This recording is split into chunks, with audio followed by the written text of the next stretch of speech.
If you fail to plan, then you plan to fail. And it's literally like that with everything in life, and gardening is no different. So, I mean, it's not as simple as sticking some seeds in the ground and calling it a day. I mean, it would be nice, but there's a little more to plan for, just a little more to plan for, to ensure that you have a successful garden and one that is self-sufficient.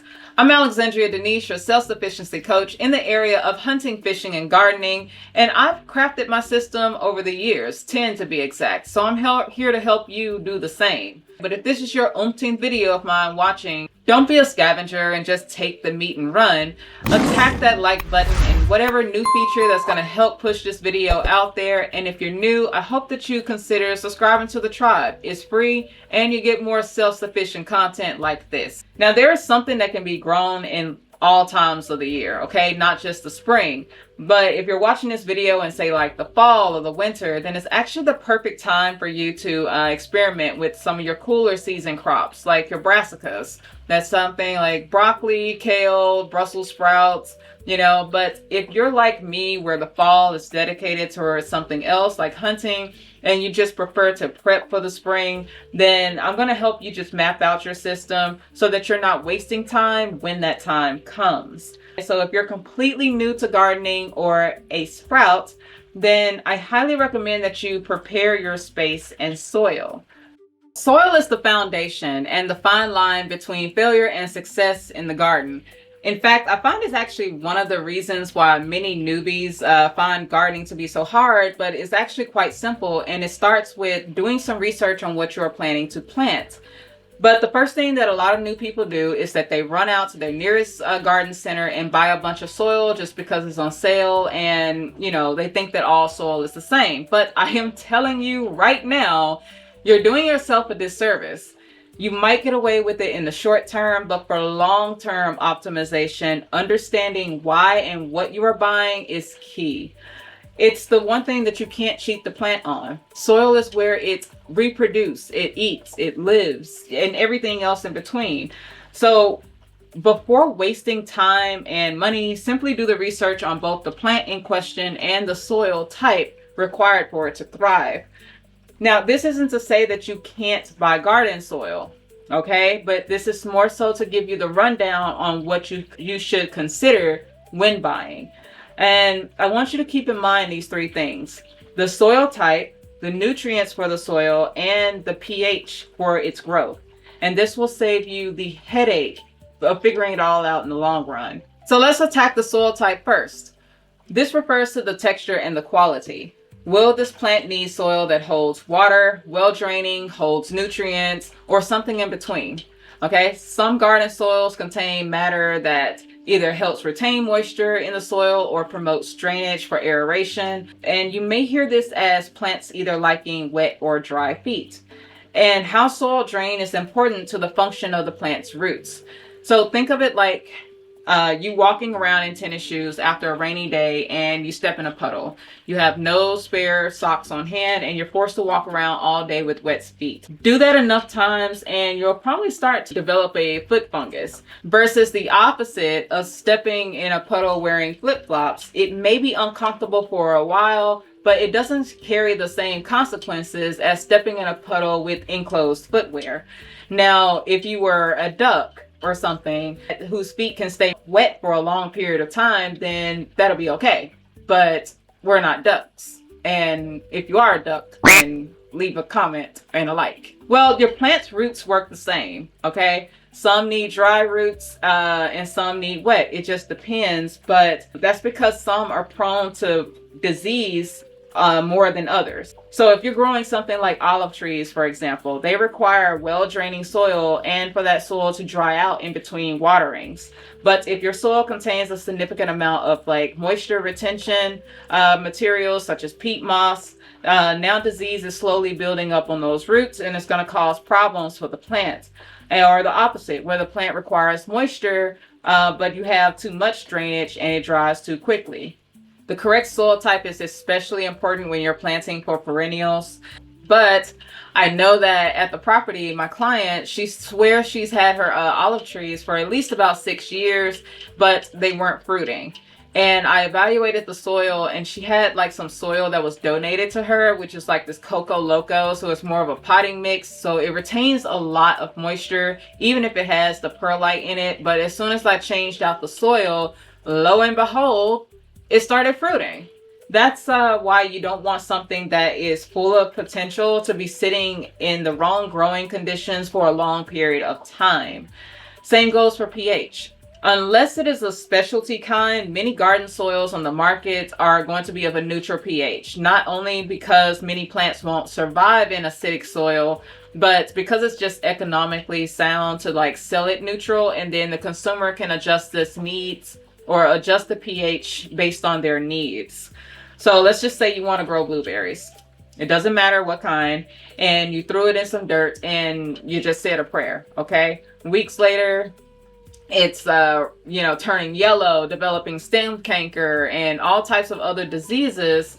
But that's because you did not provide it with the correct soil conditions the plant's biology called for. Blueberries need well-draining acidic soil, usually somewhere between 4.8 and 6.3 I've gotten away with. But you can throw all types of fertilizers at it, water it excessively. But if the pH is off, then the plant is slowly starving.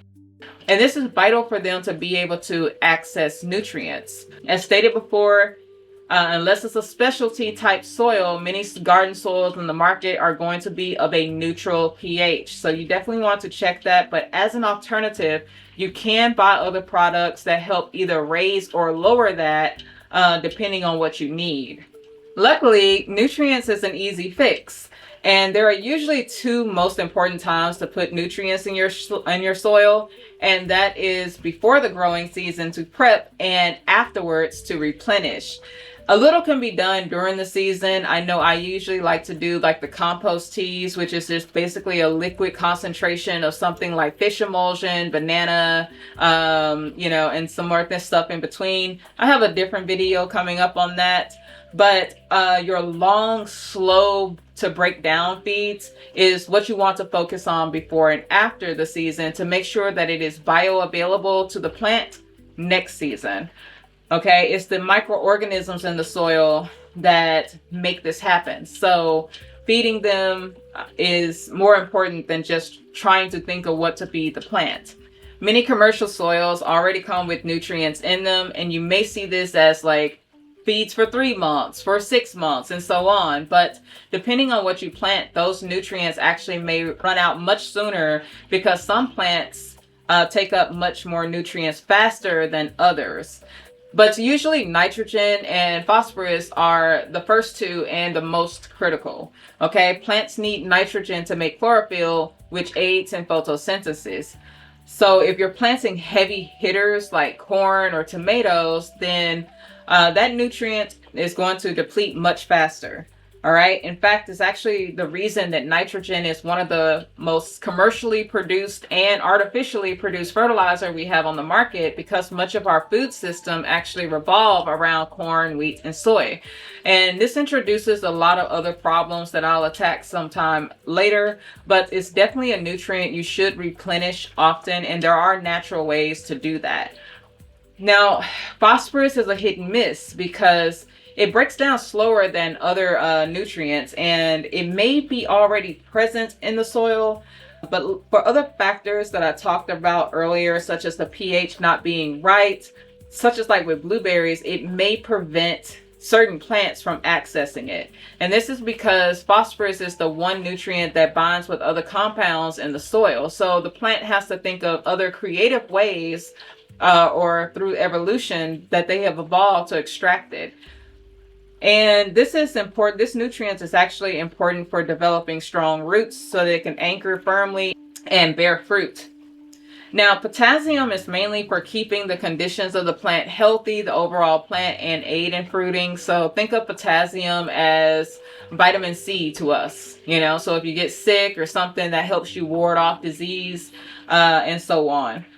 Now, many commercially bagged soils oftentimes come with synthetic feed already in them, but if you're wanting to be more of an organic gardener, then making your own soil is best, and I have multiple videos across my channel on that.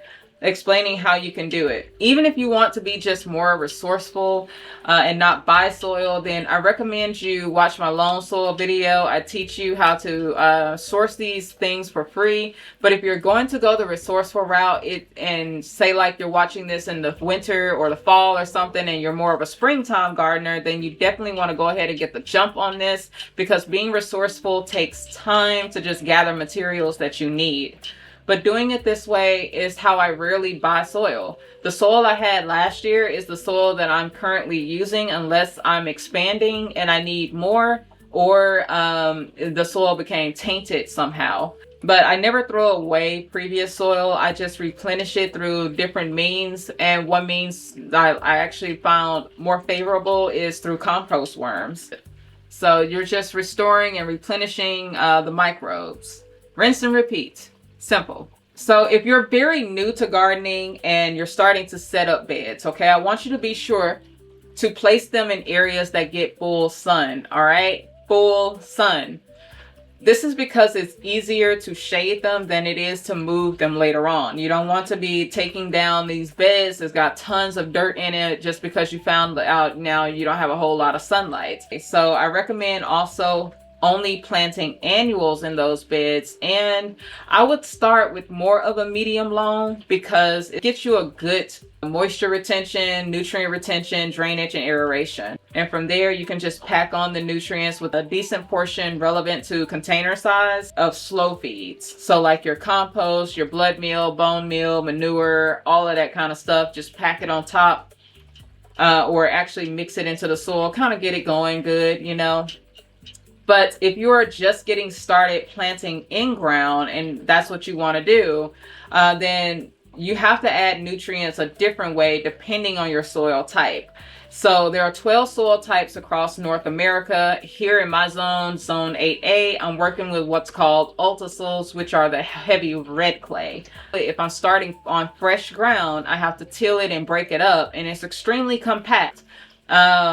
And amend it with other matter like soil or compost. You know, I also do like sand just to stop it from compacting again, and some other stuff in between, but usually just compost can help. But I like to just add that in there as an extra layer of insurance. But once you get that going, just year after year, do the same thing, layer it on top. This is actually called the lasagna method. And it's simple. It's just basically you're putting the nutrients on top. You don't have to constantly till it. But if you already have soil and or an established garden and you've had little success in the past, then I want you to start with evaluating your soil texture and the pH, as well as other off-season chores. You know, if you've been gardening a long time, you already know that there's a lot to be done in the off season or whenever you decide to take a break. That's pruning, that's repairing raised beds, pulling weeds, the whole 9 yards. It's a lot of stuff that needs to be done. So planning for next season, doing your crop rotations, this, that, and the third. So again, regardless of the space that you're planting in, I want you to think about the soil type, the nutrients in the soil, and the pH. And this will save you the frustration later on, okay? You don't want to do a whole lot of nothing and waste the season because your foundation wasn't set up correctly. And before we branch too far from the soil topic, comment below commercial soil if you all want me to do a video on what's on the market so that you can understand what you are buying. If I can get at least 10 comments about that, then I'll do a video, okay? I'm here to serve you guys, to see what it is that you want to learn about and know. Also, I usually like to let my work speak for itself, but in today's climate, I feel like it has to be said. If you are harvesting value from this video, then attack that like button. This platform has become a hostile environment for original content creators because AI content is running rampant across the platform, particularly in the gardening niche. And it's becoming harder for us to, like creators like myself, to adapt to this rapidly changing environment. I mean, I don't just bring you information that the AI videos do. I also bring you real field experience. So If you're enjoying like what you're watching and you want to continue to see free content like this from original creators, that you can actually have a conversation with, then yeah, it goes a long way. Okay, so I really appreciate my returning tribe members and future tribe members greatly. Seriously, it means a lot. Thank you for sticking with me. Let's get back to the video. Now that I've got the soil topic covered, this next point isn't as extensive, but I feel like it's equally important, and that is having a watering plan or system in place. And this is, for whatever reason, the most underestimated, especially when you have a large garden or sometimes a small garden. But it boils down to two things: time and money. What's more valuable? All plants are going to require water. Okay, now how much water depends on the plant, but if you have a large garden and plan to hand water, and you might going to be spending like 30 minutes to 2 hours doing this. Trust me, I've been there. You know, you don't think about it at first, but when you actually get to doing it, it takes up a lot of time, providing watering needs to all your plants. And there's bound to be some water waste in between. So now water is free, but the service to get it to you isn't, okay? And the point of being self-sufficient is not only to just provide for yourself, but to cut costs. So if you don't have a plan to irrigate in place, then you're wasting more than you are saving, okay? It's time consuming, money consuming, and it's costing both you and the plants. So if you have a smaller garden, you may be in control more so of the water waste, but what about time? I mean, 20 minutes is just as valuable as 30, you know, and some more. Especially if you have to get up earlier and, you know, plan to water and some more stuff like that, take time out of your busy day, then, I mean, it starts to add up in many other ways. It starts to feel like it's a burden. So I have extensive videos on irrigation as well as watering needs, but I need you to think of something efficient and effective for your setup, all right? And this is where a little bit of research and creativity comes in. What's going to save you time and money, but also provide watering needs to your plants, meaning how deep and how often are you going to water? And the options are actually vast. So you have rain collection systems, self-watering containers, oyas, mulching on and under the soil. Yes, that's the thing, to help retain moisture under the soil as well as provide slow feed. But you just have to choose what you can make work and handle. All right. And the last point I'm going to drill home is just to invite some friends. I want you to be friendly to pollinators and other beneficial garden workers. And this extends beyond bees and butterflies. All right. They're not the only creatures that help your garden thrive. You have hummingbirds, dragonflies, ladybugs, lady Asian beetles. Yes, I said that.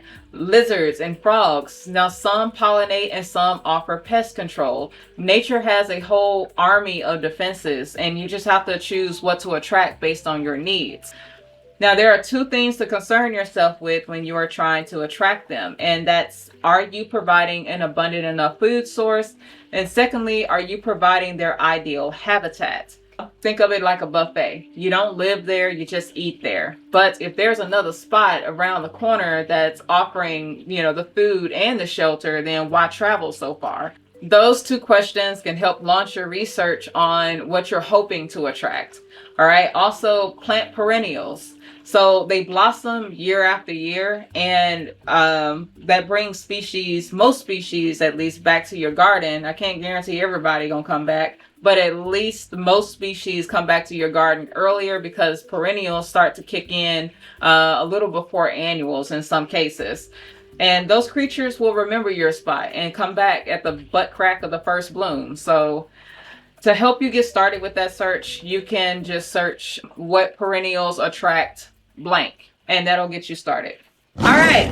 If you guys found value in this video, then I know you're going to like these. I'll see you over there. Until then, dig your roots deep, grow beyond your haters' reach, and stay wild.